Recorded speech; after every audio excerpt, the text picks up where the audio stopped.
More than stone, the face is behind the medium. Welcome to my 112 final project. The late classical period took place around 400 to 300 BCE. Around the 4th century, Greece was in the midst of political unrest, with the Peloponnesian War in 431 and the Battle of Corinna in 338, where Alexander the Great rose to power. While the change in power and politics occurred, there was a change in art at the same time. Many artists strayed from the old ideas of perfection and added a sense of humanity and down-to-earth aspects into their works. The idea of perfection was thrown out and human nature was in. One of the greatest sculptors of the late classical period was Praxiteles. He created Aphrodite of Knidos. The original piece was made from marble and was sculpted between 360 and 330 BCE. Many of the pieces made before him were of clothed gods and goddesses, but he took a chance when making one of the two he created fully nude. He made two versions of Aphrodite. The fully clothed sculpture was sold to the city of Knos, and the nude one was bought by the city of Knidos, hence the name. It was there that the sculpture became famous and had many copies made of it in the future. In the sculpture, she is shown fully nude but is covering up her pelvic region and getting ready to step into a bath. Her features may look soft as she has a small smile on her lips. Her skin looks smooth for being made of marble. He depicted the goddess doing something rather mundane for her status. He had her doing a humane action rather than a godly one, and it gives the appearance of the real world over the fantasy of the gods. This is my attempt at capturing the natural state of the goddess. The second piece shown is called Apoxamenos, also known as the Scraper. It was created by Lipsios in 330 BCE. Lipsios was from Sicyon, and like many other artists of his time, he worked with bronze as his medium. He was chosen by Alexander the Great to be his official sculptor at his court and make his official portrait. This piece is depicting a young male athlete who had just finished exercising and is cleaning himself off.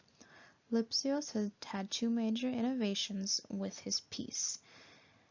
The pieces were more anatomically correct, and the pieces were 3D, so the viewer would have to circle around the whole thing to fully take it in. Lipsios created art based on what he saw, not fantasy or expectation. He created works to look natural and not forced. He made the head slightly bigger than other artists, and the bodies were more slender.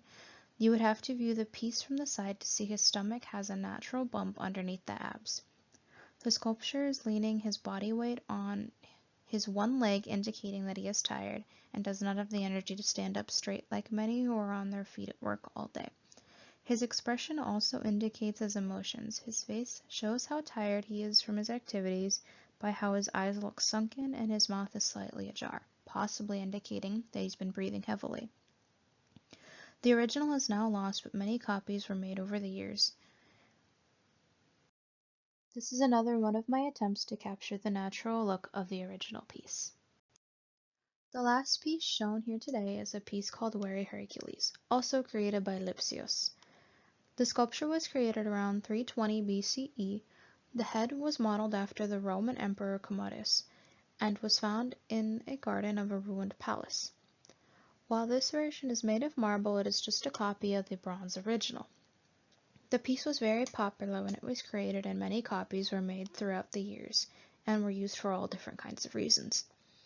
The image of Weary Hercules was even on medallions the last 2 years of Emperor Commodus's rule.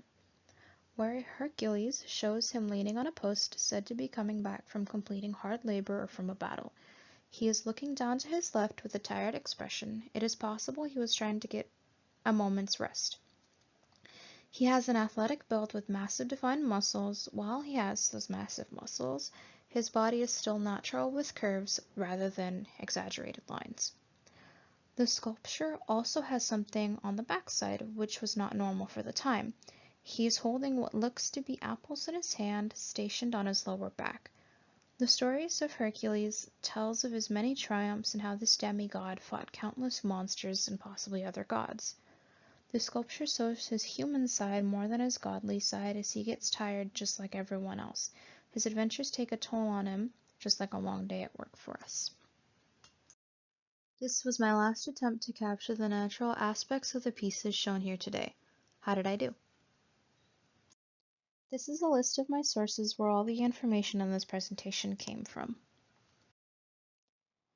Thank you for watching, and I hope this brought a little light on the human qualities in art from the late classical period.